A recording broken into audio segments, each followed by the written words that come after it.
warrior with the hands. That's what I'm all about. Hunger in my eyes, vengeance in my mouth. They don't want no altercation. Situation gon' get critical. It's best that you be easy. The end gon' be biblical. Look, flow like a river.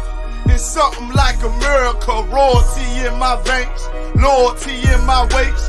Pay back in every breath, plus revenge in my heart. The truth in every word. Bring light into the dark, and I ain't never lukewarm. Shit, I blazing in the season. Got plenty food for thought. Just gotta watch who I'm feeding. Now been walking with them angels. So I guess I got this pistol for no reason. Niggas barely breathing, criticizing all my achievements. Won't make me weak. Nah, it won't make me slack off. These niggas baby fat soft. Better bear witness or back off. I be ripping shit like sackcloth. Dumb dogs all barked out. Behind me say I cup full. No room for emotion, so I pour my heart out. This road hard, but I intend to stay. And if it ain't UPK, then they in the way. My niggas righteous, they real, they down to suffer. Flow so deep, they drown a motherfucker. He say he in the truth, oh yeah? Well, this the home.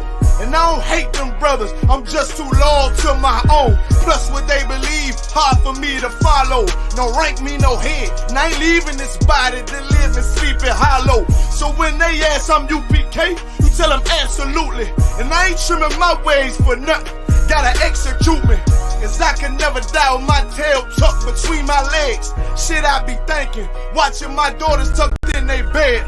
They so smart, and Alana, she so beautiful, but they ain't like other babies, and they daddy far from usual. Now I'm missing cause I'm about my father's business.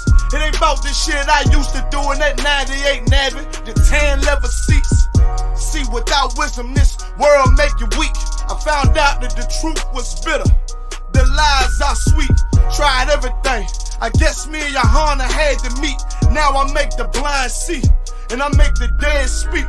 And teach both my little girls the day that they lie with a man, they better bring me bloody bed sheets. Chaos match the time, this Glock match my handpiece. And I ain't trying to take him out, but I will defend this house or take a check.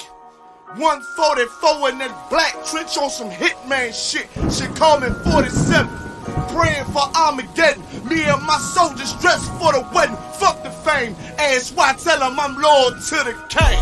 Until the righteous reign. Loyal to the king. I walk that straight lane to break the chain. Loyal to the king. You devils can't have me, bitch. I'm loyal to the king. That's right. Bring that hot flame. You bitch ain't loyal to the king. Until the righteous reign. Loyal to the king. I walk that straight lane to break the chain. Loyal to the king. You devils can't have me, bitch. I'm loyal to the king. Bring that hot flame. You bitch ain't loyal to the king.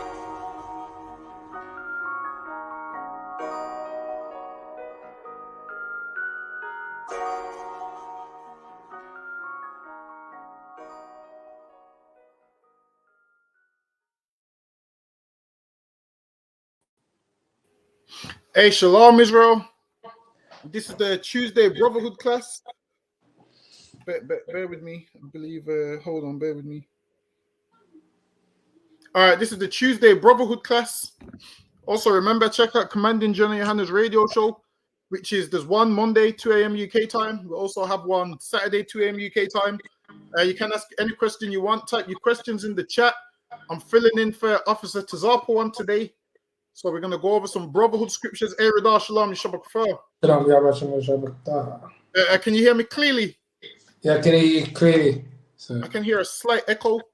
Is it on my side or your side? I don't know. You sound clear on my side. I sound clear. So someone online, give me a 1 in the comments if it sounds Tawab. Just give me a 1 in the comments if it sounds Tawab. And also type in your questions. So because it's the Brotherhood class, we're going to go over some Brotherhood scriptures. If I could, Radar, get me Genesis chapter 37 and verse 3. All right, for Wad and Ayman said, yeah, it sounds to Wab. So now we're going to go over we're going to start in hold on. Bear with me, it might be 36 and verse 3. Let me see what I want. Give me Genesis. Hold on. Yeah. Give me Genesis 37 and verse 3. Can't the one can. Book of Genesis, chapter 37, verse 3. Now Israel loved Joseph more than all his children. So now it says Israel loved Joseph more than all his children. So who's Joseph? Joseph is the father of Ephraim and Manasseh. And obviously it says Jacob had a favorite child. Jacob's favorite child was Joseph, which is what it's letting us know right there. Go ahead. Come. Because he was the son of his old age. And it was the son of his old age.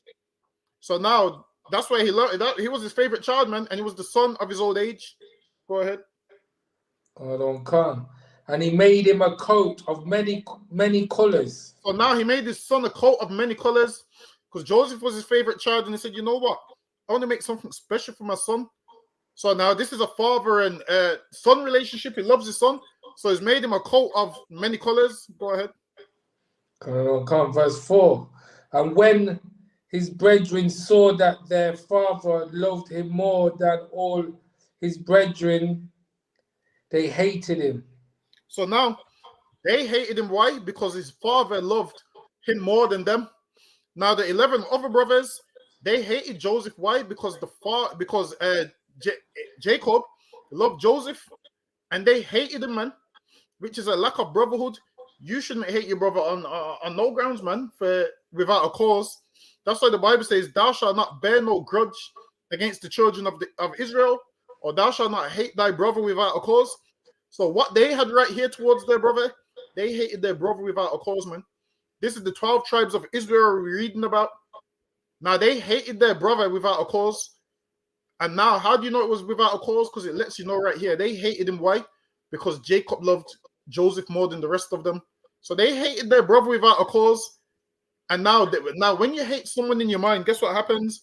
One thing leads to another. And everything they do, you hate them for it. Each day you hate them more and more until one day you wanna get rid of that person off the earth. So they hated him so much that anything he done annoyed them, man. Anything he did annoyed them, and they couldn't stand him. And this is why the Bible says, what? If you got out with your brother, go to he and thee alone. Because if you don't go to your brother, what happens? That hatred grows and it grows and it grows. And at this time, you're just thinking, yeah, I don't hate him, I just don't like him. But the more you don't go to him, each day that hatred becomes more and it multiplies, and Satan gets on you, and Satan keeps getting on you until one day you want that brother, sister out the earth. This is why it's very important to go to he and thee alone. That's why Christ said, leave your gift at the altar and go gain your brother. Because if you don't gain your brother, Satan will jump on you, man, and have you do harm to your brother. And what we're seeing that is in this story right here, how they hated their brother without a cause, and that hatred each day it grew and it grew and it grew. Go ahead. And could not speak peaceably unto him. And imagine this, they couldn't speak peaceably unto him. Now, if you ever feel like you can't speak peaceably unto your brother, that's because you ain't gone to he and thee alone, and you ain't rekindled what was lost. You ain't fixed that relationship that was ruined.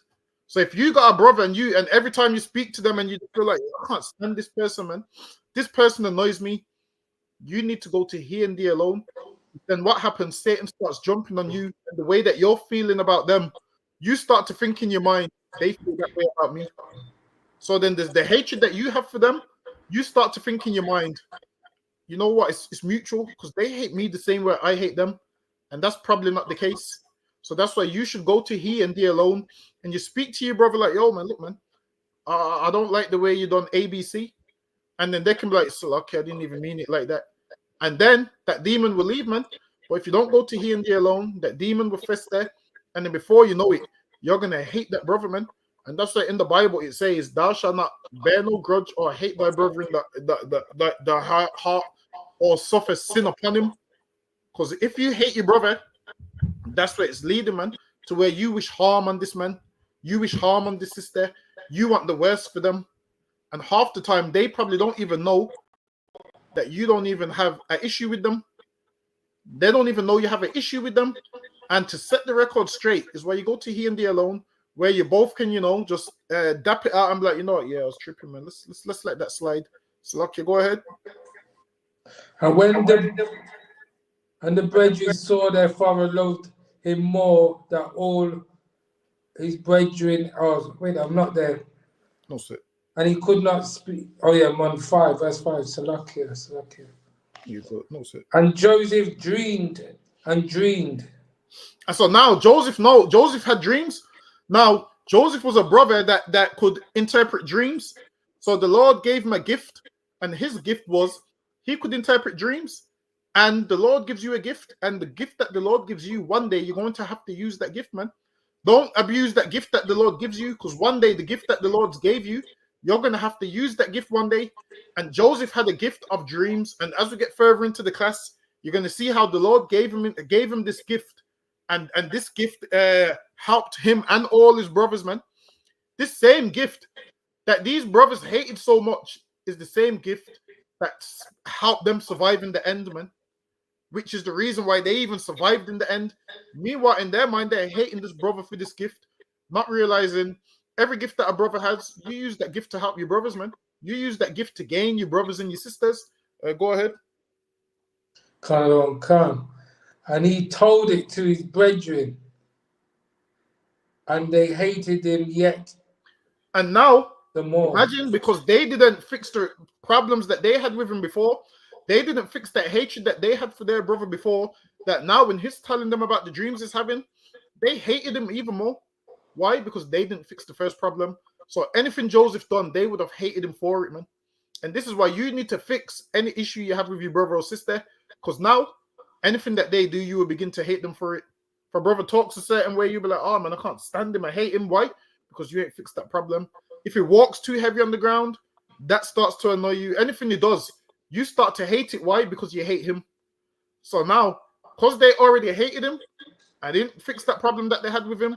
Now he's telling them about his dreams. They're even starting to hate him more, man. All this nigga does is talks about his dreams. I couldn't give a shit about his dreams. That's what they're saying, man. They're saying amongst themselves to each other, I couldn't give a damn about this nigga's dreams, man. I can't stand this nigga and he's telling me about his dreams.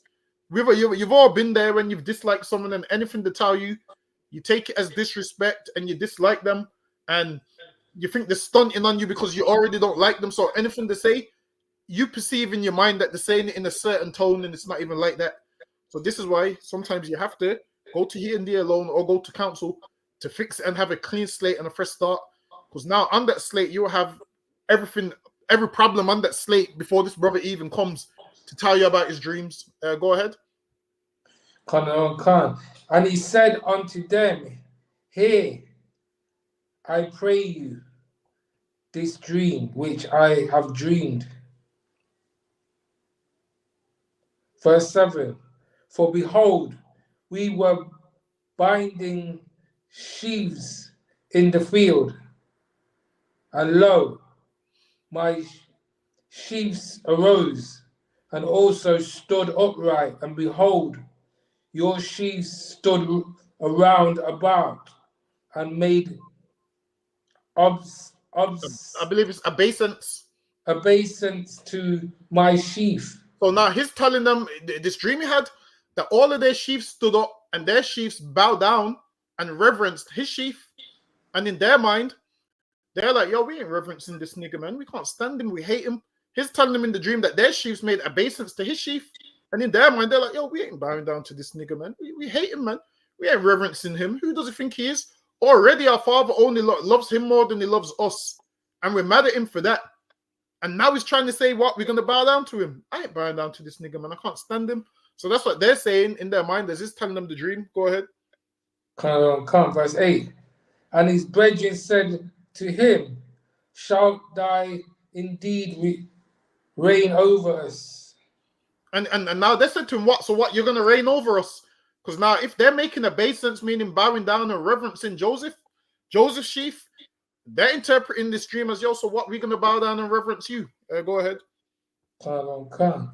Or shalt thou indeed have dominion over us? And they're saying, so what? You're going to rule over us? You're going to have dominion over us. Go ahead. And they hated him yet the more. And now they hated him even more. So they hated him before this, and now they hate him even more because they didn't fix the problems, man. And when you don't fix the problems with your brother or sister, that hatred grows, man. And as that hatred grows, your length to bring them down grows. Now, if you hate your brother one day, remember it starts off with your dislike this person, I can't stand this person. Then over time it turns into you in your mind, some demon jumping on you saying, yo, man, go set this brother up to get robbed. Go set this brother up to get killed. Judas done the same thing, man. He didn't go to Christ about the issue that he had. And what did he do? Because he was angry, he went to those Pharisees and said, yo, I'll trade him in, man. Because he had a lack of brotherhood. Whereas the Bible says, be angry but sin not. What did Judas do? He went and got emotional and went to them Pharisees and gave up his brother, man. He gave up his brother, and his brother died. Why? Because he got emotional and didn't do what he was taught the whole time. He was taught the whole time, you got an issue with your brother, you go to him. Instead, what did he do? Not go to him and said, you know what? This nigga thinks he can talk to me like this. I'm gonna go do this. And even when you read that scripture, it says the demon jumped on him, and that's what he did. And once the demon left him, then he realized, oh, I shouldn't have done that. It was a little too late for that, man. Trying to give them back the money, it's a little too late for that. You can't do something to your brother, and then when the demon leaves, you feel like, oops, I shouldn't have done that. You have to live with that guilt, man. That's what you have to live with. How about you don't let the demon jump on you in the first place? How about you don't let this demon get to you in the first place? How about you don't give this demon what it wants? Because what this demon will do is get with you and say, yo, go get your brother's life taken. And you feel good in that moment, man. And that demon comes on you strong. And then you go harm your brother. And then once that demon leaves, you come back to your senses like, damn, did I really just do that? It's a little too late for that, man. Sometimes emotional decisions, you can't be undone. Some emotional decisions you make can't be undone. You can't kill a man and then feel better after and bring that man back to life, man. It doesn't work like that. You need to not kill that man in the first place. What you need to do is do what the scripture tells you to do. Instead of hating your brother, Slaki, go ahead. Khan. For his dreams and for his words. And they hated him more for his dreams and for his words. Go ahead. Verse 9. And he dreamed yet more dream and told it his brethren and said, behold, I have dreamed a dream more. And behold, the sun and the moon and the 11 stars made obeisance to me. Obeisance to me. So now he goes the moon and the 11 stars. So now the 11 stars would be his brothers. So he's having another dream that they made obeisance to him again. Go ahead. Verse 10. And he told it to his father and to his brethren. And his father rebuked him and said unto him, what is this dream? What thou has dreamed? So his father's asking me, oh, what's this dream about, man? Give me the rundown, man. What's the dream about? Because Joseph was a man that had dreams. Like the Lord gave this brother the gift of having dreams and interpreting dreams and so forth. Go ahead. Shall I and thy mother and thy brethren indeed come to bow down ourselves to thee, to the earth? Verse 11. And his brethren envied him. So now his brothers hated him even more. So he's telling them all these dreams. He says his brothers envied him. Go ahead. But his father observed the saying. But his father observed the saying, like he's listening to him closely now. Go ahead. Verse 12. And this brethren went to feed their flock. So now I'm going to skip some of these verses. So now his brothers have gone out to feed their flock. Now Joseph comes to his father. Where's his brothers? He goes, yo, your brother's going to feed their flock. Go and join them. Jump to verse. Jump to verse 18. So give me verse 18. Now Joseph's going out to see his brothers now, feeding their flock. Go ahead. And when they saw him afar off, even before he came near unto them, they conspired against him to slay him. So now, remember, it started off with them hating him now because Jacob loved Joseph the most and made him a coat. And then it went to they envied him because of the dreams. And now here it says they conspired to slay him.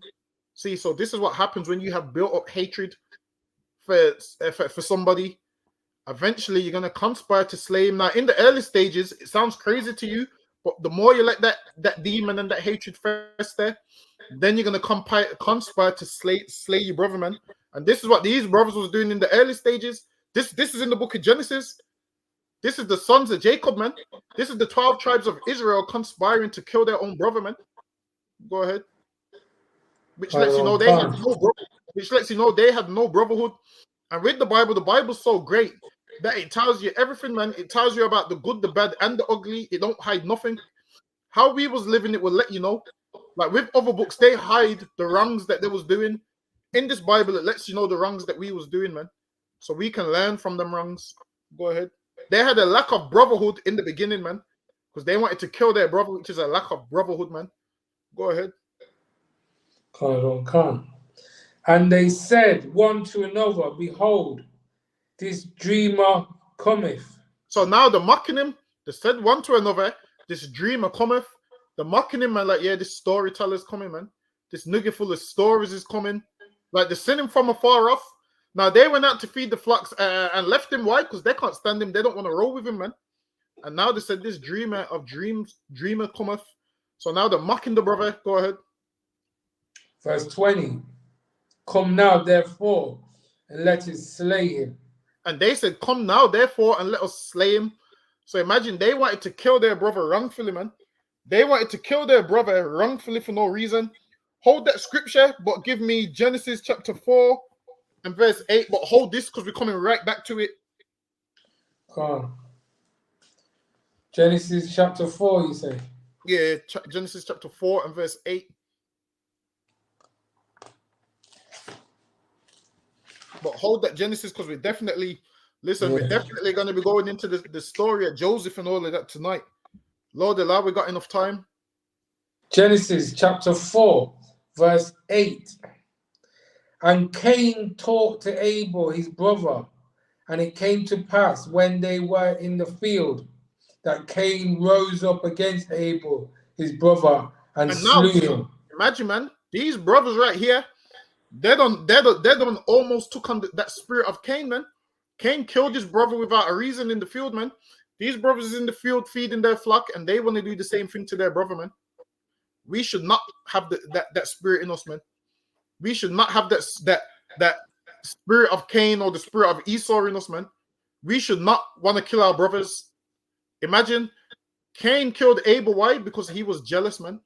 He was jealous, and these brothers wanted to kill Joseph. Why? Because they was jealous that what?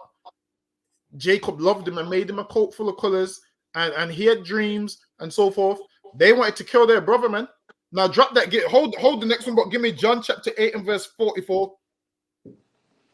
Them brothers was moving evil back then, man.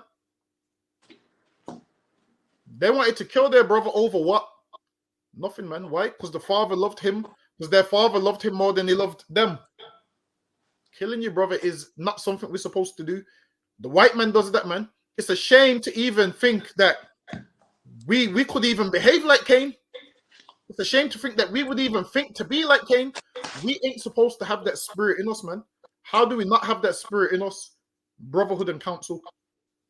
John chapter 8 verse what did you say? John chapter 8 and verse 44. Now, we ain't supposed to have that spirit on us. Now, you feel ill will towards your brother. Give the brother a call, man. If you feel like I can't stand this nigga, I hate him, and this is what you do, give the brother a call, man. Hey, shalom, man. What's going on? Give the brother the biggest salute when you see him, man. Don't give it like a half-hearted salute like you can't stand him. Go give that brother the biggest salute. Go give that sister the biggest hug, man. Like, oh, what's happening with you, man? That way, for demons on them, they'll be like, yo, I'm tripping because in my mind, I hate this person and they've showed me nothing but love, man. I hate this person and they've shown me nothing but love. You have to, then you examine yourself and then you'll be like, maybe I'm the evil bastard in this situation. Excuse my French. Maybe you examine yourself and say, you know what? Maybe I'm the evil bastard that needs to check myself, man. Every so often, you have to examine yourself and see if you're a brother and see if you're a good brother and see if you're a good sister. You need to examine yourself, man, every so often, lest these demons get the best of you. So, Lucky, go ahead. Book of John, chapter 8, verse 44. Ye are of your father the devil. And if you want to kill your brother, man, you're of your father the devil, man. You're of Cain, man. You want to kill your father. You have that spirit of Cain in you, man. Go ahead. And the lust of your father ye will do. And the lust of your father you will do, man. This is Christ cutting them and checking them. Them Pharisees also had that spirit of killing their brother, man. All throughout the scriptures, you can find the instance. It goes, and the lust of your father you will do. Go ahead. He was a murderer from the beginning. He was a what? He was a murderer from the beginning. And if you don't seek counsel and make it right with your brother or sister, you are of your father, the devil, man. And you have the same lust that he had, because he was a murderer from the beginning. And now you want to murder your brother, man. Why? Because you're of your father, the devil. The Bible says, how can you love God who you haven't seen, but hate your brother who you see every single day? Now you need to ask yourself, do you love God or do you hate God? If you hate your brother, you also hate God, man. You hate this black man, black sister, Hispanic man, Hispanic sister that you see every single day. But then you talk about how much you love God. It's all lip service, man. You're just like a song. It's all lip service. And you see, you really hate God. Now take me back to Genesis chapter 37 and pick up where we left off. Genesis 37. Also, any questions, just type them in the chat. And we'll do the best to answer your questions. Was it 15 in it? I think I got to 15 in it. Yeah, it's about 15. I'm filling in because up on today, as you know, I usually teach the history class, but today I'm filling in on the brotherhood class. So lucky, go ahead. Book of Genesis, chapter 37, verse 15. And a certain man found him, and behold, he was wandering in the field. Wait, hold on, wait a minute. No, take me down to wait a minute. Was that the part? Give me the part where this, yeah, give me 18. 18, yeah? No, Okay. 19. 19. Can't. And they said one to another, behold, this dreamer cometh. Verse 20. Come now, therefore, and let us slay him. And now they said it together, man. Now, some of them was in agreement, like, come, let us slay him, man. One man sparked the idea, let us slay him. Imagine they hated their brother so much they was going to kill him for no reason. Go ahead. And cast him into some pit. And we will say, some evil beasts have devoured him. Listen, man, these brothers tried to kill their brother and get rid of the evidence that it was them, man. They conspired to kill him, and to get rid of the evidence, they said, yo, we're going to do this, and we're going to say some evil beast killed him. Like, they didn't think, like, our mother and our father's going to cry, man. This is what black men don't think when they commit knife crime against each other, that, yo, his mother and father's going to cry. We're supposed to love each other like we love ourselves. All of us are one family. Back then, these brothers was one family. And they didn't care that, you know what, our father's going to cry for him. Our mother's is going to cry for him. They didn't look at it like that. Why? Because the hatred they had for their brother overshadowed everything, man. They weren't thinking, shit, our family's going to cry for him. We're going to break our mom's heart. This might make our father go down to the grave early. They didn't think about that. Why? Because their hatred outweighed everything else. Their hatred for their brother outweighed how their parents would feel and all of those kind of things. Go ahead. And we shall see what will come of his dreams. See? And they said, yo, we're going to kill this nigga and see what's going to come off his dreams. Why? Because they're in the dream, he said their chiefs is going to make obeisance to him. And they said, well, if we kill this nigga, let's see what comes of his dream, because we ain't bowing down to him. They was like, he ain't being in charge of us. We're going to kill him, and let's see what comes of these dreams that he's been having. What, the 11 stars bowed down to him? Let's kill him and see what becomes of those dreams that he had. Go ahead. Verse 21. And Reuben heard it, and he delivered him out of their hands. And Reuben, at that time, he heard it, and he was like, no, man, we can't kill our brother. Reuben heard it and delivered him out of their hands. But now they outnumbered him, but he's saying, nah, man, don't kill our brother, man. Go ahead. And said, let us not kill him. Verse 22. And Reuben said unto them, shed no blood, but cast him into his pit. So now Reuben said, don't kill him. Don't kill our brother, but cast him into the pit. What Reuben should have said is, you ain't harming our brother, man. This is our brother. Sometimes you have to stand up for righteousness. Reuben should have said, well, if you do kill him, you're going to have to kill me too, because this is our brother. You should have said, if you do kill him, I'm going to go tell our father what you done, man. I'm going to go tell our father that you killed him. I'm not going to hide. I'm not going to hide and say it was an evil beast that did it. I'm going to say the evil beast is you. You're calling the beast evil because it would have killed a man. But you would have killed a man. Don't you consider yourself evil? I'd have said, you're evil, even conspiring to kill our brother, man. I'd have said, I'm going to go to the house and I'm going to tell our father, man. Go ahead. That is in the wilderness, and lay no hand upon him. So now Reuben was trying to save Joseph, like, yo, don't kill him, man. Just throw him in the pit. He tried to do the lesser of two evils. One wanted to kill him. He was trying to spare his life by putting him in the pit. Go ahead. That he might rid him out of their hands. And he rid him out of their hands. Why? So they can leave him in the pit, and then later on he can go back to the pit and go get his brother. But because they outnumbered him, he felt like he couldn't let them know that I'm trying to spare his life, man. It was like he could have felt peer pressured. Like he can't outright say, yo, you're not killing him, because maybe all of them would turn against him. And sometimes in life, everybody's going to turn against you, man. But the thing is, when everyone turns against you, what are you going to do? Are you going to stand for righteousness or not? So, Lucky, go ahead. I'm flying through this because I'm trying to get through this class quick because there's a few chapters, but go ahead. Come. To deliver him to his father again. And Reuben was in the right spirit at this time, man. He was like, yo, all right, put him in the pit, don't kill him. And he's thinking, all right, when they all go, we will deliver him back to our father again. Go ahead. Verse 23. And it came to pass when Joseph was come unto his brethren that they stripped Joseph out of his coat of many colors that was on him. So now they stripped the brother of his coat, man.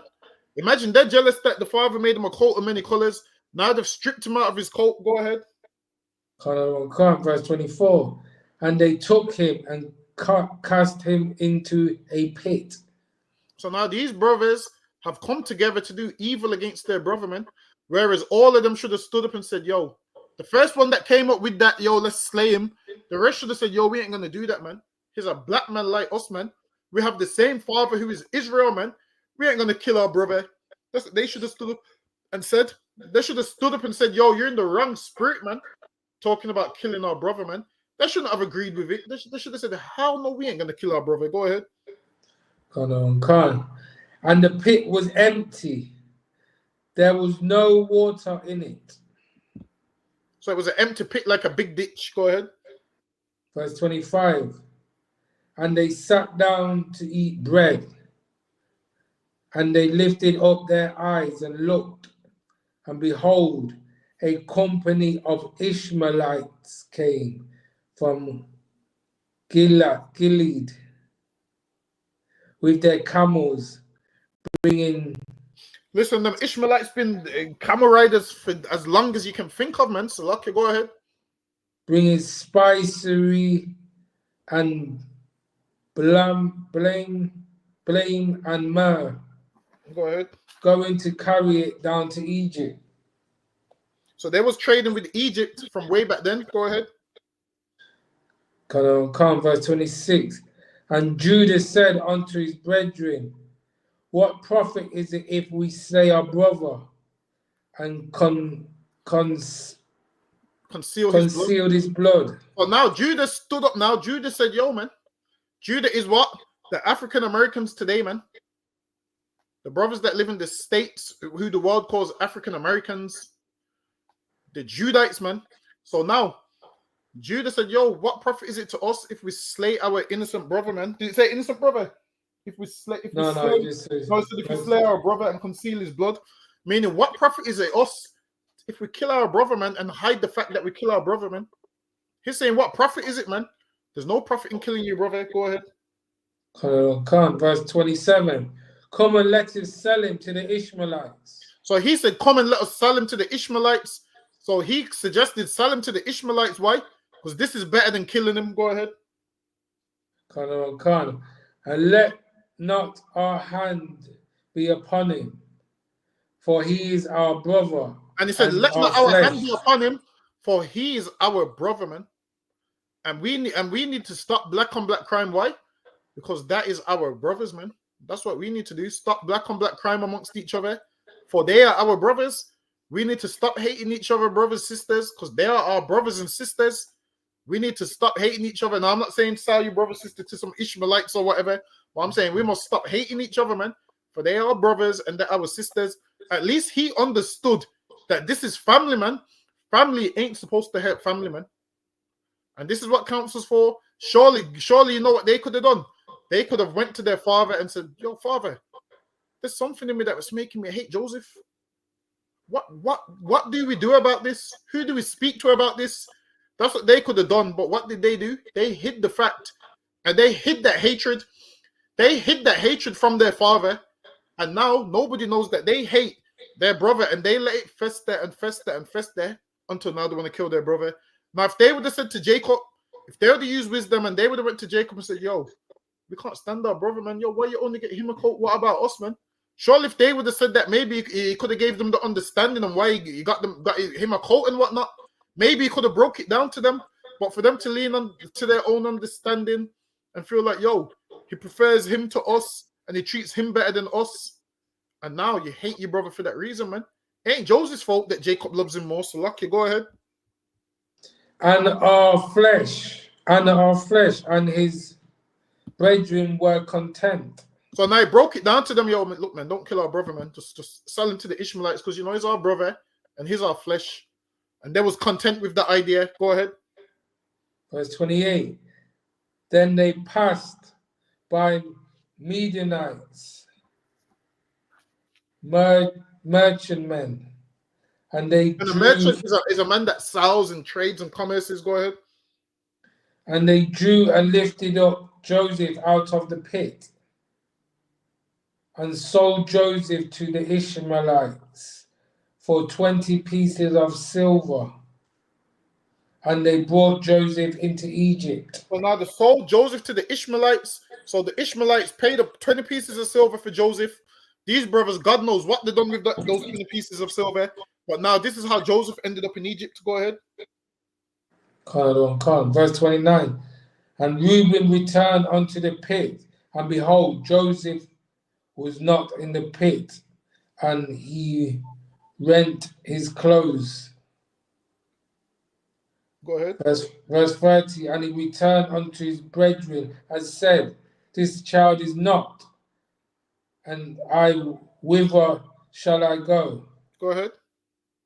Verse 31. And they took Joseph's coat and killed a kid of the goats and dipped the coat in blood. Listen, man, this is before they could do blood tests and all of those things. This is before that. So now they took Joseph's coat and dipped it in the blood of the goats. Go ahead. 32. And they sent the coat of many colors, and they brought it to their father and said, this have we found. Now know now whether it be thy son's coat or no. So now these brothers was breaking laws left, right, and center, man. Now they're lying, man.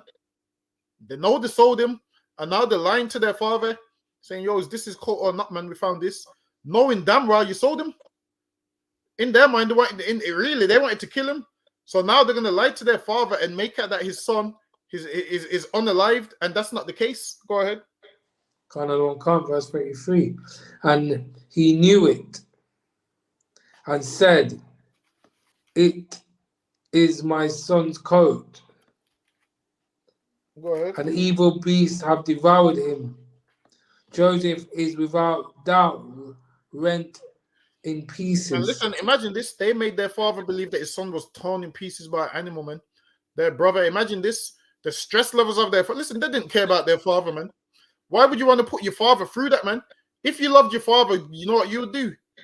You would tell the truth, man, and you wouldn't harm your brother. Why? Because you share the same father. Now, they all shared the same father, Jacob. If they loved him, they would just tell the truth, man. If you love your father, which is God, man, you wouldn't harm your black brother or sister. That's what you would do. You really love God like you claim, you wouldn't harm your brother or sister. Go ahead. Verse 34. And Jacob rent his clothes and put sackcloths upon his loins and mourned for his son many days. And he mourned for his son many days, meaning they're watching their father mourn and cry and wail and lament. They're watching their father cry and break down, man. If you've ever seen anyone who loses a child, it's a sad thing to see, man. Like no amount of words can comfort them when they're going through certain things, man. And especially how you lose them as well. Him thinking he lost his child to a beast tearing him in pieces, and his sons is there knowing this ain't even true, man. Go ahead. Verse 35. And all his sons and all his daughters rose up to comfort him. And all his sons rose up to comfort him. These same sons that know that Joseph's not dead is comforting him. How evil can you be, man? You know this man's not dead, and you're watching your father cry and break down, and you rose up to comfort him when you know Joseph's alive and you sold him. And they rose up to comfort him, man. This right here is a man that kills a man and goes to the funeral and acts like it wasn't him. These stories happen all the time. Someone kills a family member and goes to the funeral and acts like they're innocent. These brothers did the same thing, man. Acted like they was innocent in this matter. Rose up to comfort their father. Meanwhile, you're the one who's causing your father grief. Now, your words, you're trying to use comforting words, but in your actions is the thing that caused him grief. Because why you sold your brother and told your father, look, man, he's dead. Your actions is causing your father grief. But in your words, you're making out like you're trying to comfort your father, where with your actions, you're doing the complete opposite, man. This is why you can't listen to words. Words means nothing, man. In here, actions matter, man. Listen, in here, what you're reading here is they made out their brother was dead, and these same ones is giving comforting words, which lets you know them words is fake, man. Because they could have just said, look, man, we messed up. We sold them into Egypt. Well, we sold them to Ishmaelites. Let's go and find them. Go ahead. But he refused to be comforted. And he refused to be comforted, man. He's crying every single day because he's lost a child, man. Go ahead. And he said, for I will go down into the grave unto my son mourning. And imagine this. He said, I'm going to die. I'm going to mourn up until the day I die, man. I'm going to go down into an early grave because, yo, my son's gone, man. What purpose is this of me, man? What's my purpose, man? My son's gone. I'm going to go down into the grave early, man. I'm going to die. I'm going to mourn until I join my son. That's what he said. And all these other sons is sitting around, man, trying to comfort him. And they know that they're the reason why this man's crying and feeling this way. Now, if they love their father, man, they came out and told the truth and said, shit, Pops, I don't want to see you break down like this, man. He ain't dead, man. We just sold him into Egypt. They would have comforted him that way, said, yo, we sold him into Egypt. We're going to go and find him. We sold him to some Ishmaelite merchants. We're going to go back to the same field and see if we see these merchants again and find out where they got him so we can get our brother back. That's what they would have said. We messed up. We're going to fix what we did wrong. They didn't do that, man. They just sat down and lied and kept comforting, trying to comfort him with words like, Father, don't worry about it, blah, blah, blah, blah, blah. Meanwhile, it's all their fault. Go ahead.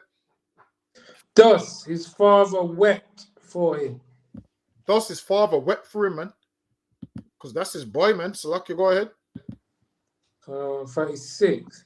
And the Midianites sold him into Egypt. And the Midianites sold him into Egypt, onto Potiphar. So now, I'm going to skip some for time's sake. So now he was sold into Egypt, jumped down to... hold on, bear with me. So a lot of time passes. Bear with me. Give me verse chapter 39 and 1. Chapter 39 and 1, yeah? Yeah, come on. Book of Genesis, chapter 39, verse 1. And Joseph was brought down to Egypt, and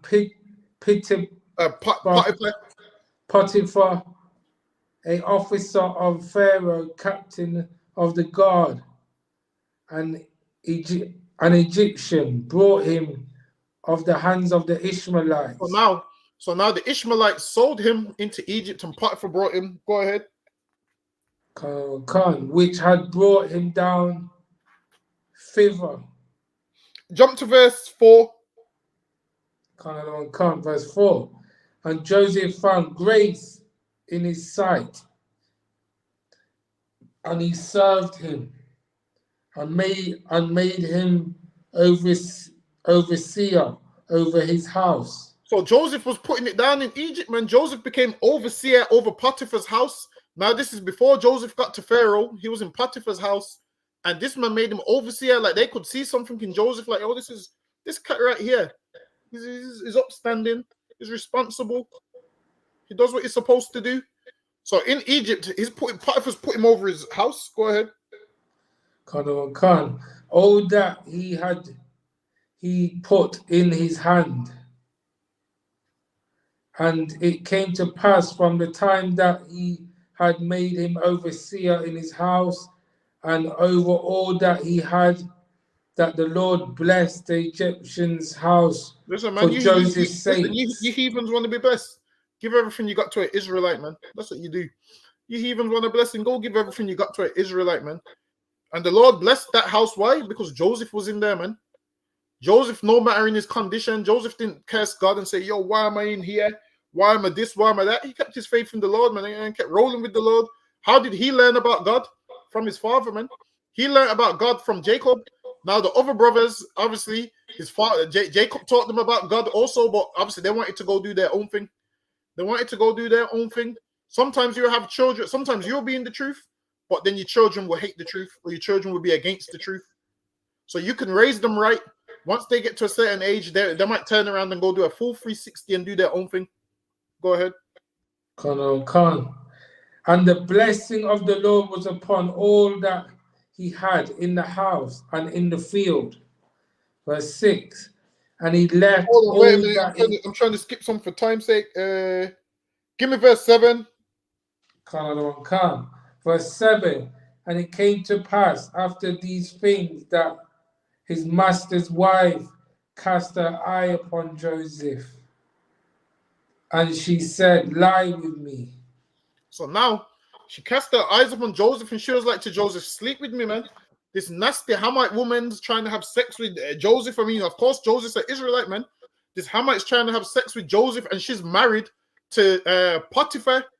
And she's trying to tell Joseph, lie with me. She's begging Joseph for sex, man. Go ahead. Come verse 8. But he refused and said unto his master's wife, behold, my master wotteth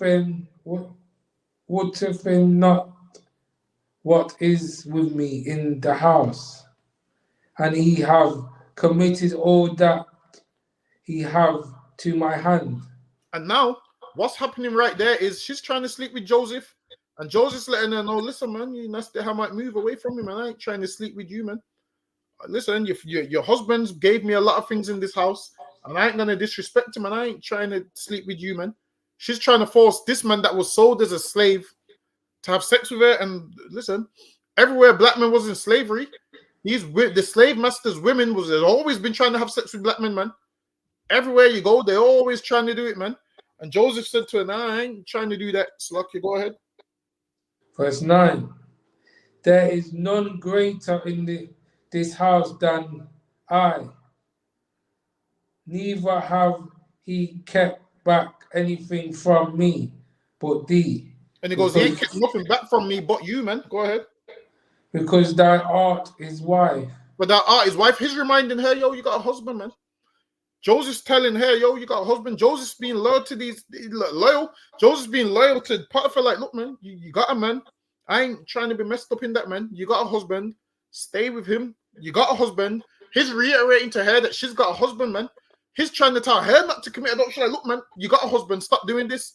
She's trying to lie with him. Imagine she's putting on lingerie and inviting Joseph in the room, and no one else is in the house. She's trying to have sex with Joseph, and Joseph's not giving in, man. Joseph's like, nah, man. Joseph's like, nah, I ain't weak over sex like that, man. I'm good, man. Joseph's like, nah, you got a husband, you stay with him. So lucky, go ahead. How can I do this great wickedness? And even he said, how can you do this great wickedness when your husband ain't done nothing but treating me good, man? He's put me over everything in the house. How can I do this great wickedness to him? Even Joseph showed great respect to the heathens also, man. He said, I ain't gonna do this wickedness, man. Go ahead. Come and sin against God. And sin against God, because he knew adultery is a sin against God, which lets you know he knew the law, which lets you know they had the laws before the law of Moses, like what Christians like to say, there was no law back then. Sin is transgression of the law. So if he's talking about sin in the book of Genesis, lets you know that they had laws that they followed, man. Why? Because they was a family who learnt these laws from their father. He goes, I ain't going to touch no next man's woman to sin against God. Go ahead. Come, verse 10. And it came to pass as he spake to Joseph day by day. So this wasn't once. She was trying to have sex with Joseph loads of times, man. She was kept trying to pull it on Joseph. Don't worry about Potiphar, man. Me and him ain't getting on right now, man. Me and him ain't getting on right now. I won't tell nobody. Just have sex with me, Joseph. No, I won't tell nobody. That's what she's saying, man. She goes day by day. She's trying to have sex with him day by day, which is letting you know she didn't try once. She kept trying and trying and trying and trying. Go ahead. Come, that he hearkeneth not unto her. And he was ignoring her, man. He's saying, I ain't going to have sex with you, man. He's saying, yo, move your nasty hamite behind from me, man. I ain't trying to get with you. He's saying, I ain't trying to get with you, man. Go ahead. Come, to lie by her or to be with her. He's half falling in love with Joseph, man. She wants him. And he ain't giving her the time of day. Go ahead. Verse 11. And it came to pass about this time when Joseph went into the house to do his business, and there was none of the men of the house therein. So Joseph's in the house, and it's only her in the house. Everybody else, Joseph's gone there to handle his business, and she's in the house, but all the men are in the house. Go ahead. Verse 12. And she caught him by his garment, saying, lie with me. She grabbed that nigga by the belt of his trousers, man. Try to undo Joseph's belt, man, saying, yo, come and lie with me, man. Ain't no one else here. She's like, yeah, got him now. Ain't no one else in the house. Have sex with me. That's what she's saying to him, man. Come lie with me. She grabbed him by his garment, man. You see how Beanie Man's got that song, Gala tear off his garment. You know that song, Radar, innit? You can't. Tearing off his garment and something about the apartment. Yeah. That's what this Hamite was trying to do to Joseph, man. Gal was tearing off his garment, man. So lucky, go ahead. And he left his garment in her hand and fled. So she's holding his garment and he pulled away. So a piece of his garment ended up in her hand and he fled. Meaning he's ran out of that house, man. He's ran out of that house. Imagine how she must have felt. Because usually when a woman puts it on a man, she gets what she wants. And this woman didn't get what she wanted, man. She thought, yeah, now's the day. She's got on her lingerie, pulling on Joseph's garment, trying to tear off his garment like Beanie Man said. And instead of sleeping with her, Joseph ran the other way, man. Go ahead. And got him out. And this man ran out the house. He goes, yo, this woman's borderline trying to rape me, man. This nigga ran out the house. He goes, I ain't going out like that. Go ahead. Come, verse 13.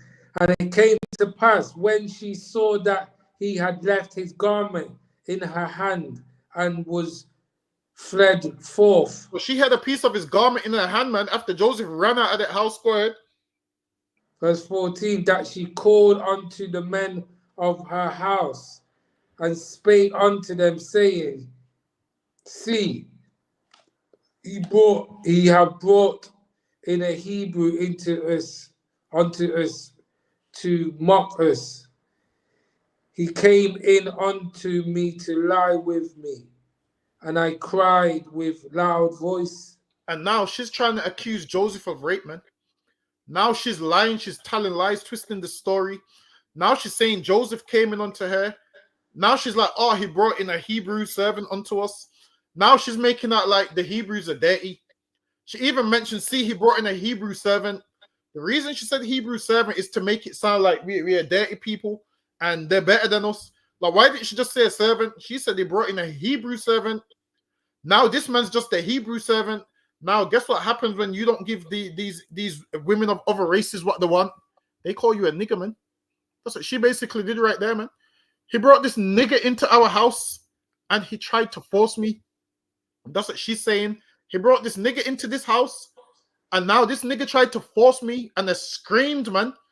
Now she's making that like his Joseph's disgusting and he's just this big nigger that tried to force her. And that's why she's like, he brought a Hebrew servant into this house and he's mocked us. Meaning we dealt with this man good and look how he's treated us. Look how he's tried to repay us. So now she's accusing him of rape. Why? Because she's a woman that's scorned now. She's a woman that's hurt because, you know, he refuses to lie with her. He refuses to give her what she wants. So now she twists the narrative and now she's making up all manner of evil and all manner of lies against Joseph now. Go ahead. Verse 15. And it came to pass when he heard that I lifted up my voice and cried, that he left his garment with me and fled and got him out. And it goes now, when I lifted up my voice, I lifted up my voice and I fled and got him out. So now she knows that, yo, she can't have Joseph. So what's she doing? Telling lies on him, man. Trying to ruin his reputation when he had a good reputation in Egypt, man. She tried to ruin his reputation. Go ahead. Verse 16. And she laid up his garment by her until his Lord came home. And she laid up that garment, man, until Potiphar came home. She laid up that garment and she's about to complain and say, look, man, he tried to rape me, man. Look at this garment right here. I got a piece of his garment in my hand right here. That's what she's about to say. I got a piece of this nigga's garment in my hand right here. He tried to force himself upon me. Go ahead. Verse 17. And she spoke unto him according to these words, saying, the Hebrew servant which thou hast brought unto us came in unto me to mock me. She's trying to say, behind your back, this man was trying to have sex with me. And if you know how a man loves his woman, when a man tells his woman that, when a woman tells her man that she can cause a rift between people. So now imagine she's the one that's trying to have sex with Joseph, and now she's caused a rift between him and the man that whose house he was a servant in. So now go ahead.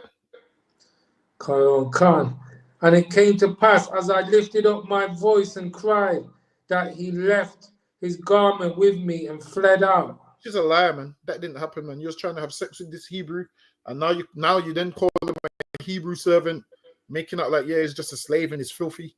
Go ahead. Now you made out like this man that's just a slave and filthy tried to force himself upon you, and that weren't the case. Go ahead. We're better than you, man. We don't rape what you Hamites do, man.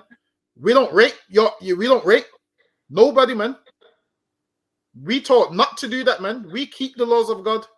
Now, them Hamites, what did they do to our sister? They raped her, man. That's what they did. They raped Dinah, man. Go ahead. Verse 19. And it came to pass when his master heard the words of his wife, which she spoke unto him, saying, after this manner did thy servant to me, that his wrath was kindled. His wrath was kindled, man. Meaning he heard that and he saw red and got real mad. Because if your wife tells you, yo, someone tried to rape her, man, you're going to lose your mind. And this man was right for losing his mind. But the thing is this, his wife's a hoe, man. He just don't know it. His wife's a hoe and he just don't know that his wife's a hoe. And his wife, she wished she could have had Joseph, but she couldn't. So what did she do? To save her own shame and disappointment, she told a lie on the innocent brother, man. Got that innocent brother sent to jail. Listen, man. She got this innocent brother sent to jail. Why? Because Joseph got sent to jail for her lies and her allegation, which was false. Don't be making false allegations against brothers, man. Understand this. The Lord knows that you're lying if you're lying, man. The Lord knows you're lying if you're lying. Don't think you're going to go unpunished for making false allegations against men, ruining their whole reputation, man. Go ahead. And Joseph's master took him and put him into prison. So now, if it got Joseph put in prison. So let me skip down for time's sake. All right, so now for time's sake, chapter 40 goes into Joseph was in prison with two men that couldn't interpret a dream. Joseph interpreted the dream for them. Hold on, let me skip down. Is it 40 and 5? You want me to? Is it? I'm trying to skip down for time's sake because I'm trying to get through. Okay. Bear with me. Bear with me. Give me verse 14. So now they had dreams. In the dreams, one of them was going to be returned back to Pharaoh. It said he's going to lift up Pharaoh's cup, meaning he's going to be a servant of Pharaoh again. The other one, he was going to be killed and the birds was going to eat him. That was the dream that these two men had. One was the chief baker, and one of them was going to be the chief baker. I believe the chief baker was returned back to Pharaoh. Let me see. The chief butler. Hold on. One of them was returned back to Pharaoh. Now give me verse. Now this is after Joseph broke down their dreams in jail, because remember Joseph was a brother that could have dreams. He could break down dreams. So now he's interpreted their dreams for them. Now give me verse 14. Verse 14. 14, yeah? Mm-hmm. Come. But think on me when it shall be well with thee. So Joseph's like, yo, I broke this dream down for you, man. You're going to be free because I seen it in the dream. And when you're free, you remember me, man. It's like a man being in jail and he's saying, yo, when you come out of jail, don't forget me, man. Don't forget me when you come out of jail, man. Just pattern something up for me, man. Sort something out for me, man, when you come out of jail. So now that's what Joseph's saying to him. Why? Because Joseph interpreted his dream. And Joseph knew that this man was going to return to the house of Pharaoh. So Joseph's saying, remember me, man. Why? Because if this man remembers Joseph, guess what he could do? He could go to Pharaoh and say, yo, there's a Hebrew in jail, man, which is in jail wrongfully. He's in jail wrongfully, man. See if we can get him out, man. See if we can get him a pardon, because he ain't done nothing wrong. See if we can get him out. So lucky, are you still there, Rido? All right, no, I'll read them for time's sake. It says, but think on me when it shall be well with thee, and show kindness, I pray thee. So Joseph saying, yo, remember me, man. Yeah, man. Kindness, because Joseph knew this man was coming out of jail. So it's like you coming out of jail, you telling the man, look, man, remember me. And he says, and make mention of me unto Pharaoh, and bring me out of this house. For indeed I was stolen away out of the land of the Hebrews, and here also have I done nothing that they should put me into the dungeon. So he's saying, look, I ain't done nothing wrong, man. He's saying, I ain't done nothing wrong, but they got me in jail. That's what it means when he's talking about the dungeon. So lucky, let me add Radar back in. So when he's talking about the dungeon, that's what he's talking about. Because they've got him in jail. Hold on, let me skip down. Bear with me. So now I broke down another brother's dream. I'm trying to. No, I don't have another heathen's dream. Let me skip down. Bear with me. All right, give me verse 21. Another one. Verse 21. And restored the chief butler unto his butlership again, and he had gave the cup unto Pharaoh's hand. So now, this was the dream that Joseph wrote down, that one of them would be killed, one of them would be returned back to a butler. Now, both dreams, what his interpretation of both dreams came true. Joseph said to that man, yo, remember me when you're free, man. Joe, remember me. Go ahead. But he hanged the chief baker. And the chief baker was hanged. So that came true also. Go ahead. As Joseph had interpreted to them. And Joseph broke this dream down, what was going to happen to them, broke it down to a T. Go ahead. Verse 23, yet did not the chief butler remember Joseph, but forgot him. So now imagine Joseph's like, yo, remember me when you're free, man. And this man didn't remember Joseph, man. Imagine after Joseph broke down this man's dream, gave him the interpretation, this man didn't remember Joseph, man. This man went out and got free, went back to Pharaoh's house, and forgot the nigga that told him everything that was going to happen to him in jail. He didn't remember him, man. This is like you taking care of a man in jail and he don't send you no money. He forgets that you exist. Mm-hmm. That's what this man did. He said he forgot him. What time is it? Yeah, for time's sake, go to. So now what you will have, this man was restored to Pharaoh. Pharaoh had a dream. And then this chief butler, hold on. Bear with me. Go to. Give me verse 8. Book of Genesis, chapter 41, verse 8. And it came to pass in the morning that the spirit was troubled. So now Pharaoh was troubled, man, because he had dreams and he didn't know what these dreams meant. Go ahead. And he sent and called for all the magicians of Egypt. He called for all the magicians of Egypt. He called all those people that tell you they can see into the future, all them soothsayers, all of those people. He called for all of those magicians, all of those kind of people that can tell you, I can see the future, I can do this, I can do that. All those people that think they know something, he called all of them, all the greatest ones in Egypt. He called. Go ahead. And all the wise men thereof. And he called all the wise men in Egypt as well to help him interpret this dream, because he knew this dream meant something, but he didn't know the interpretation of it. Go ahead. And Pharaoh told them his dream, but there was none that could interpret them. And none of those wise men in Egypt, none of those wise men in Egypt, none of those magicians and those wise men that's meant to have all the wisdom could interpret Joseph's dream. Go ahead. Verse 9. Then spake the chief butler unto Pharaoh, saying, I do remember my faults this day. So now the chief butler says, I remember my faults this day. Go ahead. Verse 10. Pharaoh was wroth with his servants and put me in a ward in the captain of the guard's house. Actually, jump down to verse 12. So now he's talking about his prison story. Now give me verse 12. Verse 12. And there was there with us a young man, a Hebrew servant. So now, listen, let this be key. These heathens always use us, man. You see, when this man came out of jail and things was good, he didn't remember Joseph. Now, all of a sudden, things is going bad and Pharaoh needs a dream interpreted. Now he remembers us. These nations use us like we're disposable, man. They use us for everything they can use us for. When Joseph said to this man, remember me, this man forgot Joseph existed. Now he needs something. Who does he remember? Now he remembers Joseph, man. All of a sudden, when he needs something, he remembers Joseph. Prior to that, he didn't remember Joseph, but now he needs something. Joseph comes to mind. These heathens use us for what they can, man. They use us for what they can and throw us away when they don't need us, and use us and use us and use us. And you're seeing with this now, now he's remembered Joseph all of a sudden. Go ahead.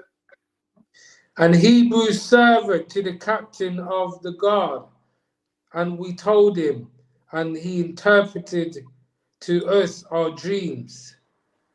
To each man according to his dream he had interpreted. So now he remembers Joseph, man. Yeah, this man interpreted our dreams. Go ahead. Verse 13, and it came to pass as he interpreted to us, so it was. Me he restored unto mine office, and him he hanged. Go ahead. Verse 14. Then Pharaoh sent and called Joseph, and they brought him hastily out of the dungeon. So now he sent for Joseph, and they brought him out of the dungeon. Go ahead. And he shaved himself. And now, you know how them Egyptians like to shave themselves? Joseph shaved himself like them Egyptians, man. Joseph shaved himself like them Egyptians. Go ahead. And changed his raiment. And they changed his raiment and dressed him up like the Egyptians, man. That's why the Egyptians like to lie and say Joseph didn't exist. The reason you wouldn't know Joseph existed is why? Because he shaved himself and changed his raiment. And you would have just thought it was just one of them Egyptians, man. Go ahead. Because his own brothers didn't recognize him. Go ahead. And came in unto Pharaoh. So now I'm going to skip some for time's sake. He comes in unto Pharaoh and he interprets his dream. And he interprets the dream about, bear with me, about give me, all right, give me,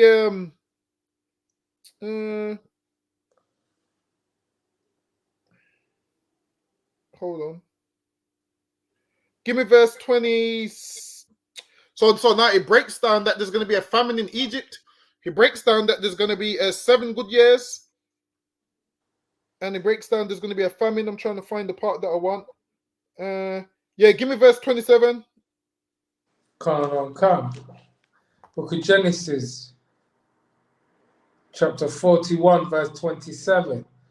And the seven fin, a little flavor nine, now that came up after them are 7 years, and a 7 empty ears blasted with the east wind shall be 7 years of famine. Verse 28. This is the thing which I have spoken unto Pharaoh, what God is about to do. He showeth unto Pharaoh. Verse 29. Behold, they came 7 years of great plenty So throughout it goes to all. seven. So it's breaking it down that you're gonna have 7 years of greatness where things is gonna grow and so forth. Go ahead. Of plenty throughout all the land of Egypt. From Verse all the land of 30. Egypt. Go ahead. And there shall arise after them 7 years of famine. So it goes afterwards. There's gonna arise 7 years of famine. So he said you're gonna have 7 years of plenteous and 7 years of famine. So now, as you know, I usually teach the history. Let's quickly show you some history on 7 years of famine. So now here it says the famine stella is an inscription. Wait, hold on. Someone online, let me know if you can see this on the screen. Let me know if you can see this on the screen. I'm not too sure because I'm using a different laptop today. Just give me a con or a R if you can see what we read on the screen. So it says famine stela is an inscription written in Egyptian hieroglyphs located on Sahel Island in the Nile near Aswan in Egypt, which tells of a 7-year period of drought and famine. Read that scripture again, Radar. Now we're going to show you this in history, man, that they had a 7-year famine in Egypt written on the hieroglyphs, man. Go ahead. Read what you're reading from the Bible.